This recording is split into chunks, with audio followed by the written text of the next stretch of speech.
Imagine waking up one morning to find an anonymous letter in your mailbox. A letter that knows your deepest secrets. A letter that calls you out by name, threatens your life, and exposes things only someone very close could possibly know. Now imagine those letters don't stop. They multiply, spread across your small town, destroy reputations, lead to a suspicious death, and even trigger an attempted murder. This isn't the plot of a thriller novel. This is a real story. The chilling mystery of the Circleville Letters, a 20-year nightmare that gripped an entire town in fear, and still, to this day, remains unsolved. It all began in 1976 in the quiet town of Circleville, Ohio. Residents started receiving strange handwritten letters. They were filled with hateful accusations, disturbing threats, and shocking personal secrets. Secrets only someone from the inside could know. The first target was Mary Gillespie, a respected school bus driver. The anonymous writer accused her of having an affair with the school superintendent. A scandalous claim that spread like wildfire. But the letters didn't stop with her.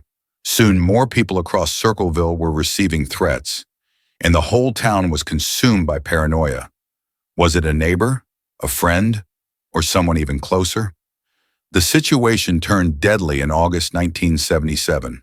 Mary's husband, Ron Gillespie, received a phone call he believed was from the letter writer. Furious, he grabbed his gun, jumped into his truck, and sped off to confront them. Moments later, Ron was found dead. His truck crashed into a tree, his gun fired once.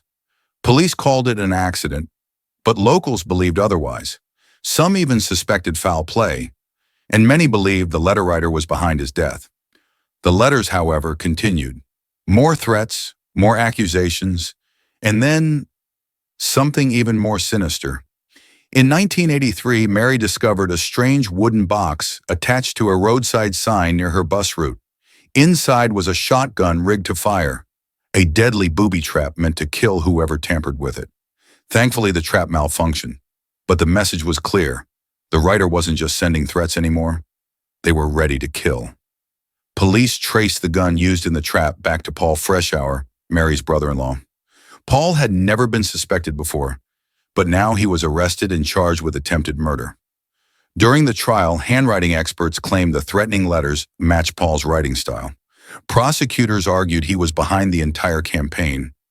The letters, the threats, even the booby trap. Paul maintained his innocence.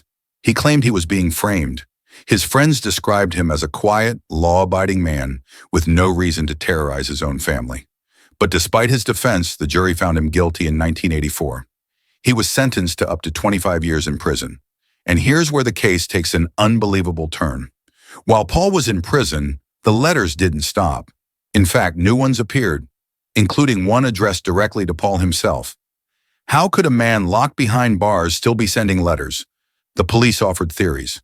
Perhaps Paul had an accomplice, or he was sneaking the letters out. But many in Circleville, and even some investigators, began to doubt he was the real culprit at all. Then, in 1993, a new twist shocked everyone. A notorious serial killer named Thomas Lee Dillon, already serving a life sentence, sent a letter to a newspaper claiming he was the true author of the Circleville Letters.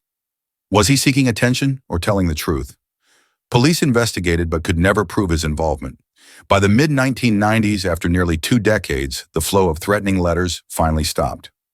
Paul Freshour was eventually released from prison, still maintaining his innocence until his death in 2012. To this day, the identity of the Circleville letter writer remains one of America's greatest unsolved mysteries. Was it Paul? Dylan? A friend? A neighbor? Or someone the victims trusted completely? What makes this story so terrifying isn't just the threats or the violence.